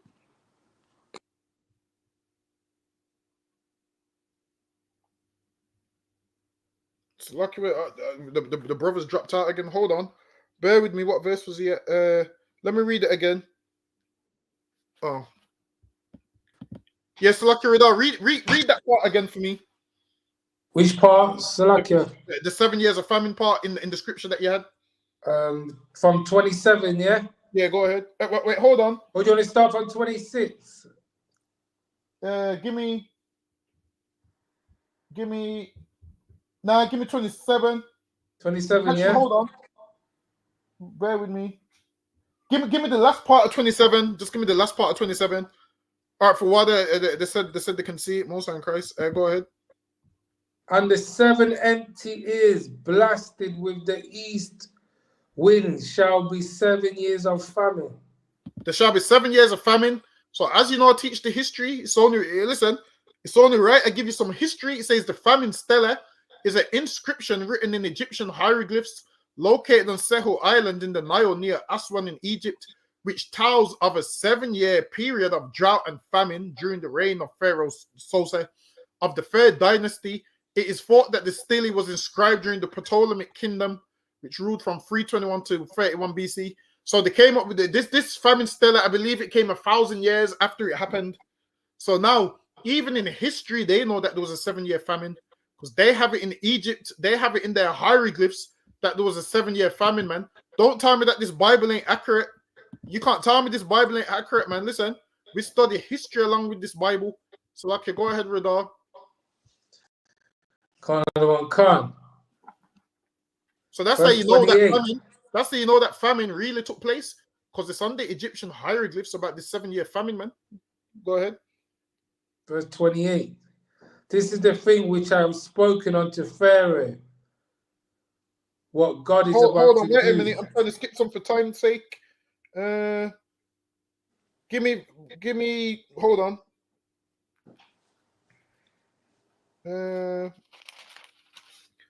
I'm trying to. Bear with me.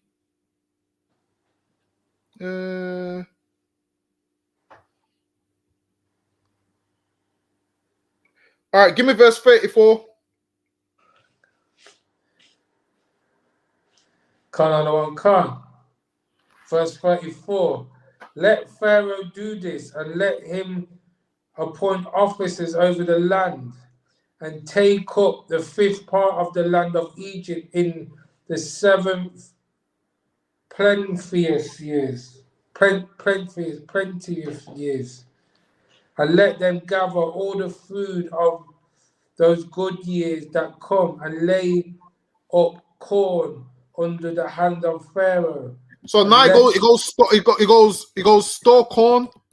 Hold on. Go ahead. and let them keep food in the cities. And he goes, let them keep food. So he told them to store up some food, man. Go ahead. Verse 36, and that the food shall be for store in the land against the 7 years of famine. Hold on, bear. Yeah, so he goes, store up food. Hold on. Bear with me. Bear with me. Hold on.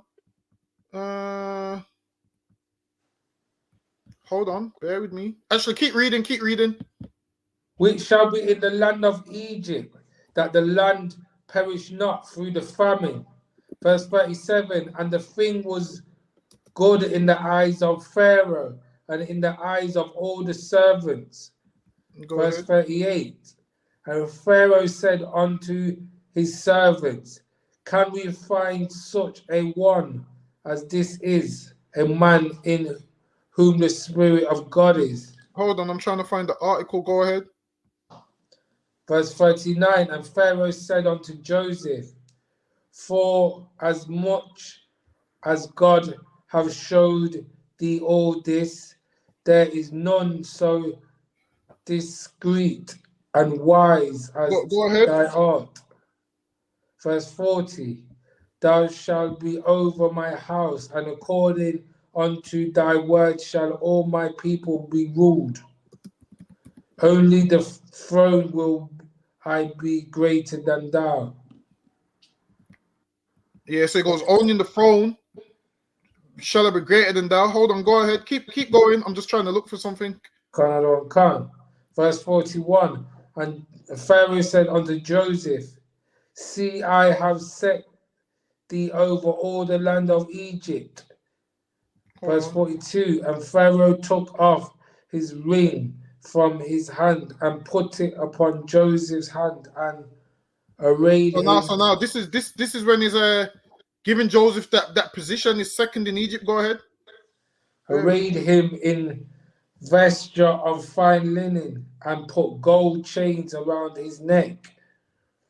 Verse 33, and made him to ride in the second chariot which he had, and they cried before him, bow the knee, and he made him ruler over all the land of Egypt. So it made him ruler over all the land of Egypt. Bear with me. Go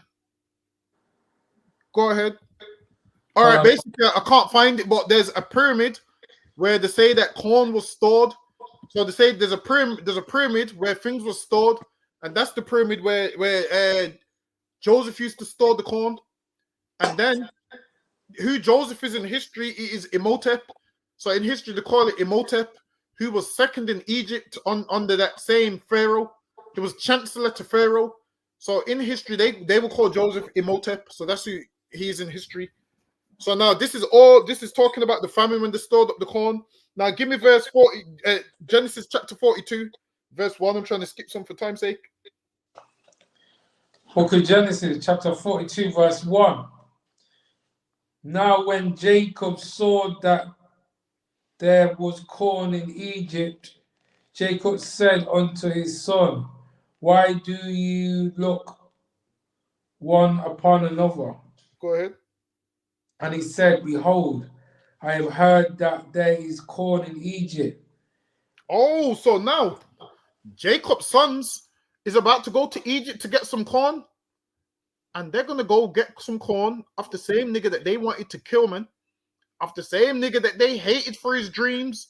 The same nigga that they didn't want to bow down and make obeisance to. The same one they wanted to kill. Now they're going to go to Egypt and get some corn from him, and they don't even know. So, Lucky, go ahead. Come, get you down with her and buy for us from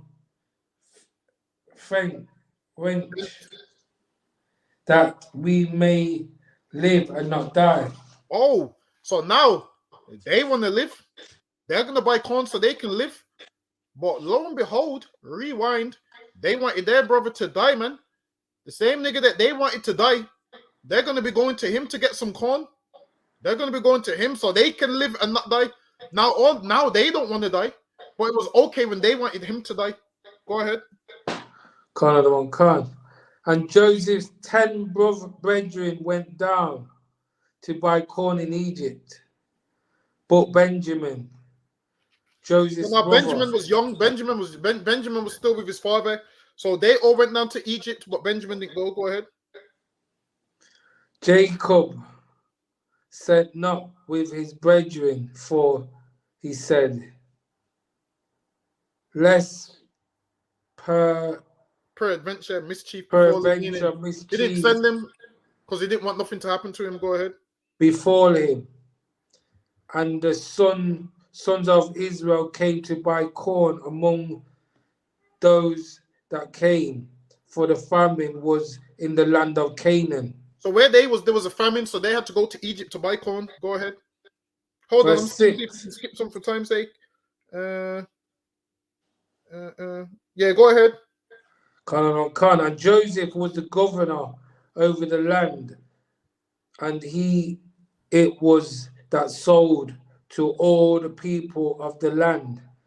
And Joseph's brethren came and bowed down themselves before him. Oh, so they didn't want to make obeisance to their brother, but they thought this was an Egyptian man, and they freely bowed down to this man that they thought was an Egyptian man. So imagine this: they didn't want to make obeisance to their brother, but when they thought this was an Egyptian man, they bowed down to this Egyptian man with no problem whatsoever, man. They made obeisance to this man that they thought was Egyptian, which shows that they had no brotherhood and hated their brother, that they would rather bow to somebody else than their brother, man. And we always do this. We always put people who's not our brothers before our brothers, but this was their brother. They didn't know. They just thought this was an Egyptian man. Go ahead. Bow down themselves before him with their faces to the earth. Go ahead. And Joseph saw his brethren, and he knew them, but made himself strange unto them. Well, Joseph saw his brothers and he knew them, man. He said, "Shit, this is my brothers, man." And he made himself strange unto them. They didn't recognize him. Why? Because he was shaven and dressed like an Egyptian. Go ahead. Khan. And spake roughly unto them. And he said unto them, whence come ye? And they said, from the land of Canaan to buy food. Verse 8. Well, they said we come from the land of Canaan to buy food. So lucky, I'm gonna have to skip some for time's sake because I'm trying to get through it. Bear with me. So as you read on, it tells you that we're all one man's sons. We're not spies. We ain't come to spy out the land. Hold on. Give me verse 13. Khan. And they said, thy servants are 12 brethren, the son of one man in the land of Canaan. And behold, the youngest is his day with our father. And they said the youngest is this days with our father, which is Benjamin. Go ahead. And one is not. Hold on, bear with me. Let me. So now, what you're having right here, Joseph's calling them spies because they don't know who he is. Saying, "Yo, you come to spy out the land." Hold on. So give me verse 16. Khan, verse 16. Send one of you. So now he wants to see his brother Benjamin. So he's saying, "Yo, one of you got to go in prison, and then the rest of you got to go and bring Benjamin so I can see him." But he's saying, "Yo, why aren't you bringing him? Where is he?" But he's not letting them know that he knows who they are. Go ahead. Khan, and let him fetch your brother, and ye shall be kept in prison, that your words may be proved, whether there be any truth in you. Or so now, else. so lucky, I'm gonna have to skip down again some more. I'm trying to get through to it. Bear with me.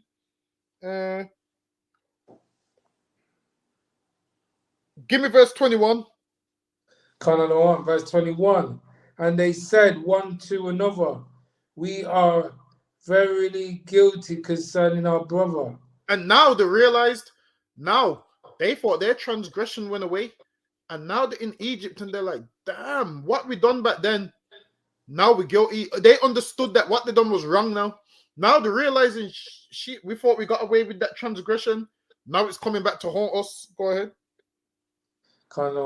In that we saw the anguish of his soul when he besoughted us, and we would not hear. And now they're realizing, shit, we treated our brother bad, man. Now they're realizing we had no brotherhood, man. Our brother used to tell us his dreams and he used to break things down to us, and we hated him for no reason. Now that they're older, they're realizing, damn, we dealt with our brother horribly, man. Now they're thinking back like, yo, we could have done things different. We dealt with our brother horribly. The anguish in his soul, we threw him in the pit, we was going to kill him. Now all these visions is coming back in their head like a movie. You see like a movie shows you highlights. Now all these highlights is coming back in their head when they dipped the coat in the blood, they threw him in the pit when they said they was going to kill him. All these visions, all these highlights is coming back in their head. All their wrongdoings is coming back in their head. Go ahead. Therefore is this distress come upon us. Now this distress has come upon us because the evil that we did to our brother, the evil we done to our brother, this distress has come upon us. Go ahead. And Reuben answered them, saying, Speak I not unto you, saying, Do not sin against the children. And now Reuben saying, see, I told you. Now Reuben saying, I told you like don't sin against him, and I told you like not to do it. Now they're all looking at each other like it's your fault, it's your fault, it's your fault. Now they're all looking at each other like, yeah, Reuben's trying to clear himself of the blame. Like, I told you like not to do this, man. Now they're all looking at each other like, damn, we done effed up now. Go ahead. And you would not hear. Therefore, behold, also his blood is required. And if you kill a man, his blood is required, man. If you kill a man, there's punishment for you unless you repent and change your life. Back then you didn't have time. Back then under the old covenant, you kill a man, you don't get that chance to change your life. Now if you've killed a man, you repent and don't kill no more men, man. That's what you do. You kill nobody no more. So Lakia, go ahead. And they knew not that Joseph understood them. Joseph understood them because Joseph was a Hebrew that knew Hebrew. So they're speaking in their language, and they think Joseph can't understand. Go ahead. For he speak unto them by an interpreter. And he pretended he didn't know what he was talking about, and he got an interpreter to interpret because he didn't want them to know who he was. Go ahead. And he turned himself about from them and wept. And he turned around and he cried, man, because he's seen his brothers and he's cried, man. He's crying, he's seen his brothers there, and he ain't seen them for years. Just remember, a lot's happened in all this time which has passed by. All his brothers, Judas had kids and so forth. If you read the chapter before, I'm sure all of them was grown by this stage. Go ahead. And returned to them again and commuted with them and took from them Simeon and bounded him before their eyes. So now he's put Simeon in jail. Go ahead. Verse 25. Then Joseph commanded to fill their sacks with corn and to restore every man's money into his sack. And Joseph filled their sack with corn and gave them back the money. Joseph showed them great brotherhood, even though they showed him disrespect, man. They wanted to kill him. And Joseph's the second most powerful man in Egypt. Whatever Joseph says could get done. Joseph could have got all his brothers killed. Joseph could have said, yo, this is payback for what you niggas did to me, man. I'm second in Egypt. You could have told them Egyptians, yo, jump in them chariots and go get them niggas, man. They tried to kill me. Go kill them. What did Joseph do? Showed these brothers kindness, man.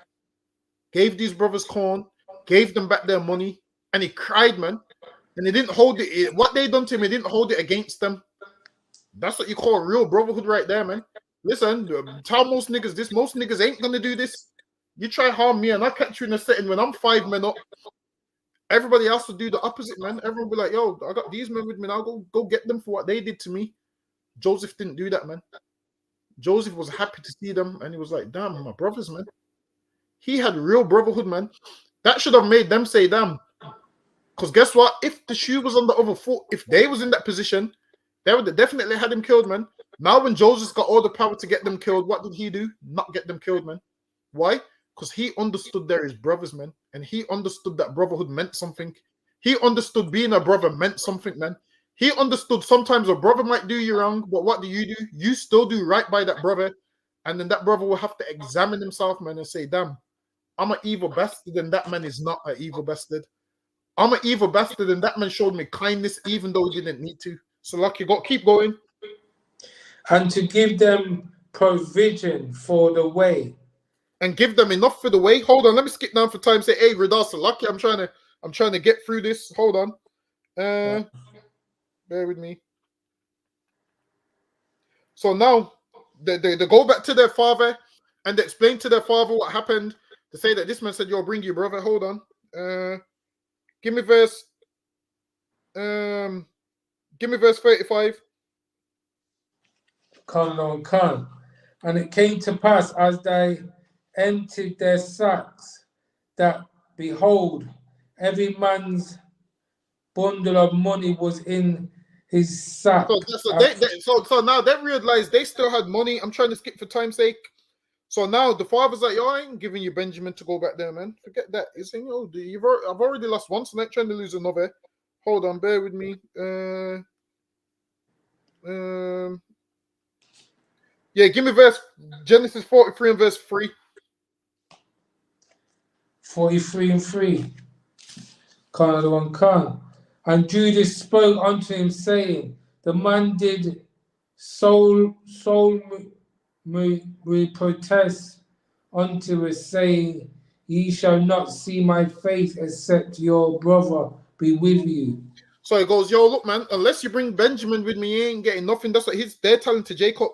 Skip me down to verse 8.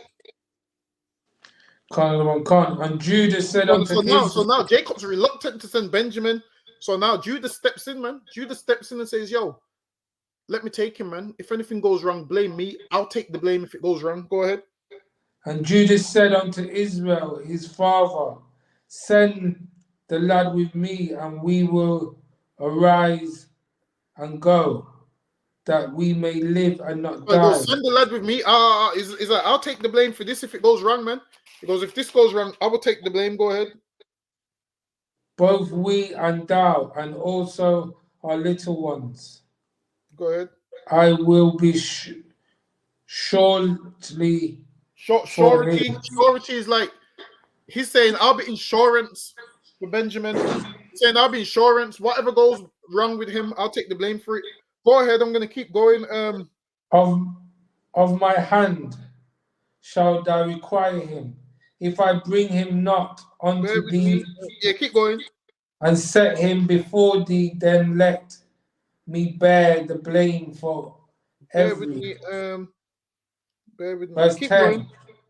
For except we had lingered, surely now we had entered this second time. What verse are you at? 11. Go ahead. And their father Israel said unto them, if it must be so now, do so. Take of the best fruit in the land. Hold on. Yeah. Go ahead. In your vessel, and carry down the man a present. Actually, jump to verse 15. Car.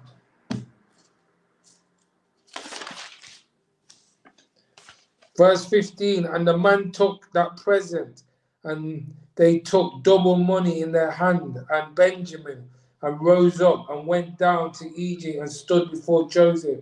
And when Hold Joseph on, you know what? So lucky. I'm trying to bear with me. Bear with me. I'm trying to find the part with the cup. So Joseph, he would see his brothers, he would weep. Bear with me. Bear with me. Bear with me.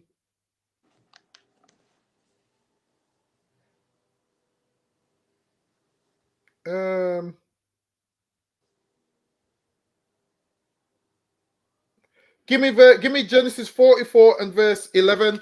So now Joseph's like, yo, who's got extra money? Who took a cup or whatever?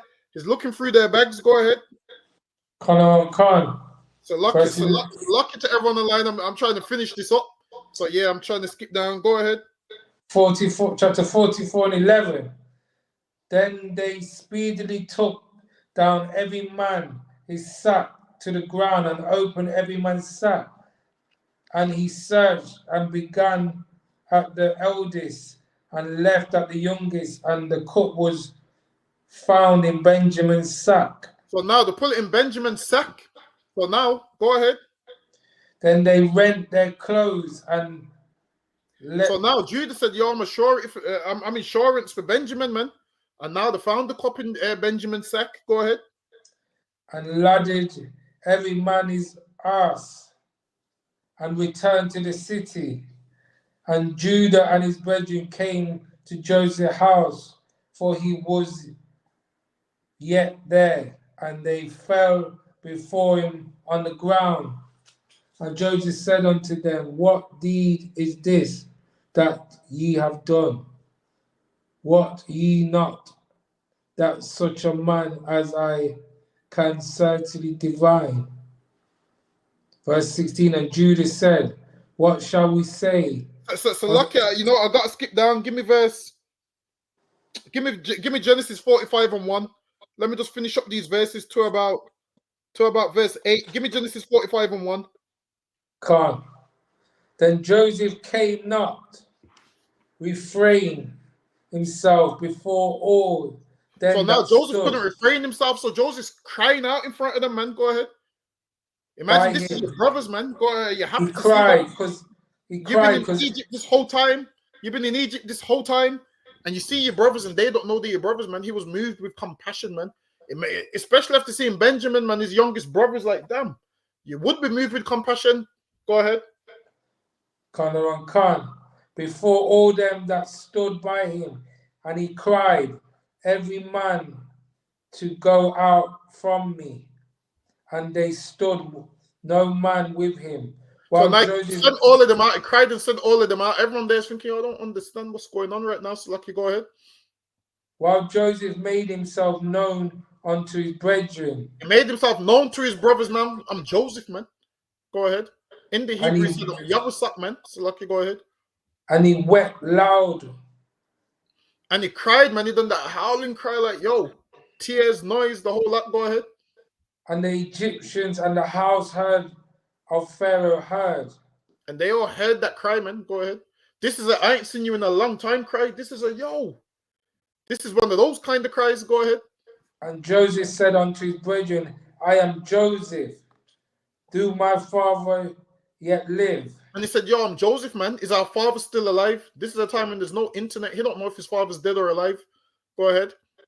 And his brethren could not answer him, for they were troubled at his presence. And they were troubled at his presence. Why? Because they're like, oh shit, we remember what we done to him. Now they're seeing him in Egypt. They're troubled at his presence. He don't look the same. And they're remembering what they done to him, man. They're troubled at his presence. Go ahead. And Joseph said unto his brethren, come near me, I pray you. And said, they came near. Man, come closer, man. Go ahead. And he said, I am Joseph, your brother, who ye sold into Egypt. And he goes, yo, I'm Joseph, man. I'm your brother, man. The one that you sold into Egypt. He's reminding them like, yo, I'm your brother that you sold into Egypt. Go ahead. Now, therefore, be not grieved nor angry with yourself. And he goes, be not grieved nor angry with yourself. Go ahead. That you sold me hither. For God did send me before you to preserve life. And listen, man, Joseph forgave them brothers, man. Joseph said, yo, don't be angry with yourself that you sold me. The Lord sent me here to preserve life, man. And now imagine this. The same brother that they treated like shit is the same brother who's second in Egypt, is the same brother who they have to go to for corn. Guess what? He could have said, I'm not going to harm you with my hands, but I'm also not going to give you no corn. I'm just going to leave you to die. But what did he do? He gave them corn and gave them their money back, man. He showed them brotherhood that they didn't show him. He showed them love that they didn't show him. Sometimes you need to show brothers and sisters so much love that they have to check themselves and examine their spirit and understand that they're in the wrong spirit, man. They need to examine themselves and say, damn, imagine what this brother done for me. If it was the other way around, I wouldn't do that for him. Let them examine themselves and feel like shit and make them do better in life, man. That will make them do better in life. That will make them say, I'm a piece of garbage and I need to check my spirit. Salaki, go ahead. Khan. For these 2 years have the famine been in the land, and yet there are 5 years in What verse are you at? 6. Genesis 45 and 6. Go ahead.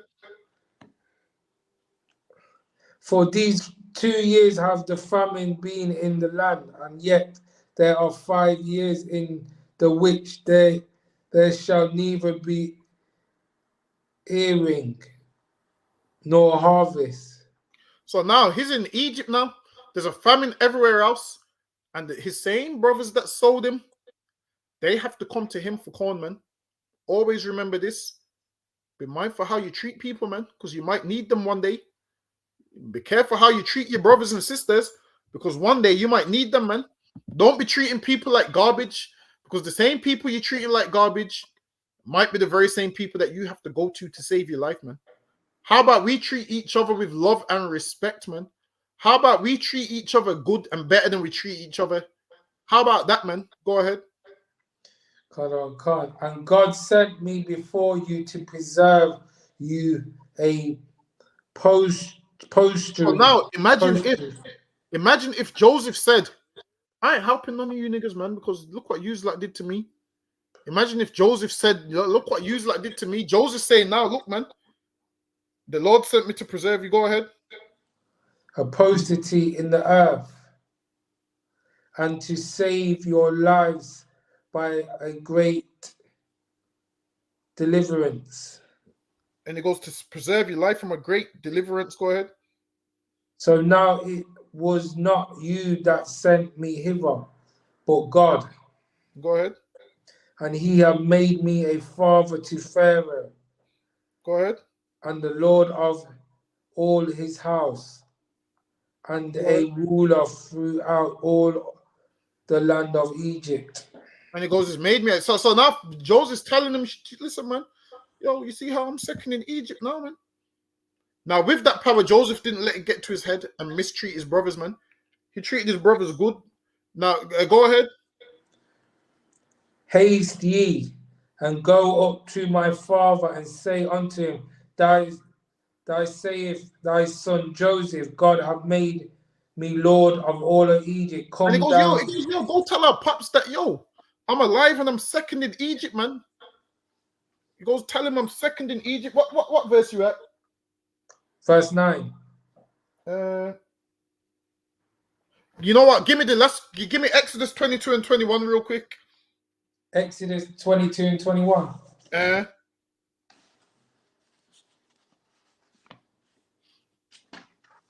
So now, let me give you the breakdown. Give me Exodus 22 and 21. Now let me quickly give you the breakdown.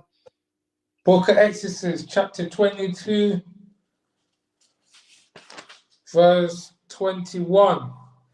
Thou shalt never vex a stranger, nor oppress him, for ye were strangers in the land of Egypt. Now, Radar, what does that scripture mean?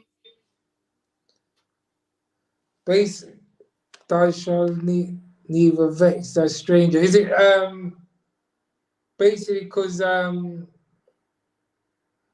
oppress? Is it for you were strangers in the for you were? Is it basically saying, you know, like the Israelites, we were like strangers in the land of Egypt? Basically, don't vex your brother if they, like, because you was in Egypt and then some next Israelites coming to Egypt, deal with them as brothers. Don't deal with them like you're better than them, basically. Is that what he's kind of trying to say? All right, let me get. All right, then. So the part when it says we were strangers in the land of Egypt, when was we strangers in the land of Egypt? When were we strangers in the land of Egypt? And we'll be strangers. All right. Is this saying? But what I'm asking you is this saying, don't oppress the stranger because we was in Egypt oppressed by the Egyptians. Khan. It's definitely not saying that. It's not saying that. Definitely not saying that. Read it one more time. Thou shalt neither vex a stranger nor oppress him, for ye were strangers in the land of Egypt. So this is why it says, don't oppress a stranger because you were strangers in the land of Egypt. We were strangers in the land of Egypt when these brothers came to Joseph. They were strangers in Egypt. Yeah. And Joseph dealt with them with love and treated his brothers kindly. So this is saying you should deal with your brothers kindly. That's what it's talking about. It ain't talking about when we was in slavery in Egypt because they oppressed us. This is talking about your brothers, your brother that's from another land. So now Joseph was living in Egypt, and these brothers were strangers to Egypt at this stage. And what did Joseph do? Made sure they had corn, made sure they had food, made sure they had everything. He didn't oppress them. He dealt with his brothers with love when they came into Egypt, man. And they were strangers to that land. So what this is saying right here is, if a brother from the Caribbean or wherever comes to England where we are, we ain't supposed to oppress him, man. We're supposed to deal with him kindly. We're supposed to deal with our brothers how Joseph dealt with his brothers when they were strangers. Whenever we go to the Caribbean, them brothers in the Caribbean is supposed to treat us how Joseph dealt with his brothers when they came. That's what this is talking about. But we up on the time. I'm gonna get I'm gonna get to Zarpo on to finish this off for you next week. Come check me out tomorrow with the history class. I'm just filling in today for Tazarpo on, so I'm gonna get him to finish this whole the rest of these chapters off for you next week. We up on the time, so like you clap it up. For water again, Radar. For water to everyone that came through. Lord, hopefully you enjoyed the class. We'll be here tomorrow, 7 p.m. till 9. Go ahead, Radar. You can call it. All right. Happy up for the teacher. Good class here today. Gonna do the salute. Man of Israel, Magium.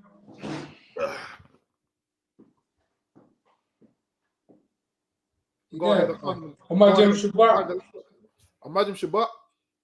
Magium Barak. Yahweh Hashem Yahweh Barakatah. Yahweh Hashem Yahweh Barakatah.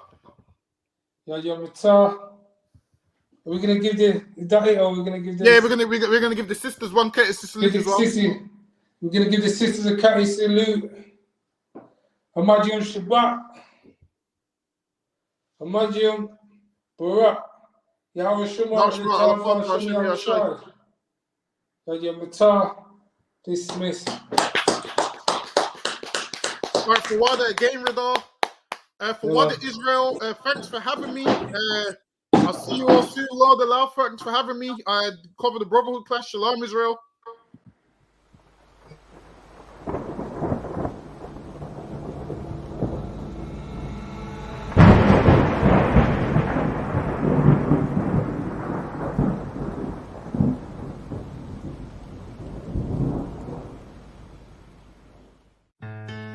West till they bury me.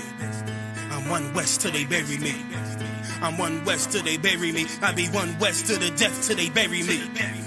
One West till they bury me. I'm one West till they bury me. I'm one West till they bury me. I be one West to the death till they bury me. I be one West to the death till they bury me. They ain't scaring me. Rip the soul out of Pharisee. Speaking heresy, it get you fucked up apparently. It's like they daring me. I said chill, they ain't hearing me. They ain't listening. Every bar nitroglycerin. Hit your heart, bring it back to start, make you live again. Get them dividends or we start getting ignorant. I be on that soldier shit. I told you shit phenomenal. Nah, but he abdominal. So what you suckers trying to do? Rhyming comical. Guess it's funny until I'm bombing you. Bring apocalypse to them pussy niggas that's popping shit. Team my all-stars, I coach them up like I'm Popovich. Fuck the politics and the lobbyists and apologists. They vagina, so we gon' check them like gynecologists. It's kinda obvious how the situation is ominous. The way I vomit this and regurgitate for the audience. They start applauding this cause the competition is fraudulent. From the era where niggas smoke you up like a parliament. The flow been stupid, shit has gotten retarded since. All the dominance of one West rising to prominent. Cause I be one West to the death till they bury me. I'm one west till they bury me. I be one west to the death till they bury me. I'm one west till they bury me. I be one west to the death till they bury me. I'm one west till they bury me. I be one west to the death till they bury me. I'm one west till they bury me. They want a nigga quiet, mute my maneuvers, but I ride like I got group time for Uber. Rhymes hard like they've been viewed by Medusa. 9 milli Luger, 17 in the Ruger. Only need a few to sit up in your medulla. Obligata for the regatta, niggas wildin', they win every dollar. They riding by in black Impalas, let the semi holler. A showstopper, been as proper since the teeny bopper. But now I'm going, I'm off Patron, a premium of vodka. I put extensions on the Glock, modified the chopper. The swore heavy, war ready, and that's working mama. No marijuana, say I got the loudest silence on it. When I'm up on it, ain't no rapper do it like I do it. A lot of spitties and writers, but when the heat's on, none of them can get to the fire around with me. And I had a nigga spin like a tire, down the D, and I'm still dope as a piper. Every bar burn hard like a spoon with a lighter. Fuel to igniter, I'm winning, coming through with the title because UP. I be one west to the death till they bury me. I'm one west till they bury me. I be one west to the death till they bury me. I'm one west till they bury me.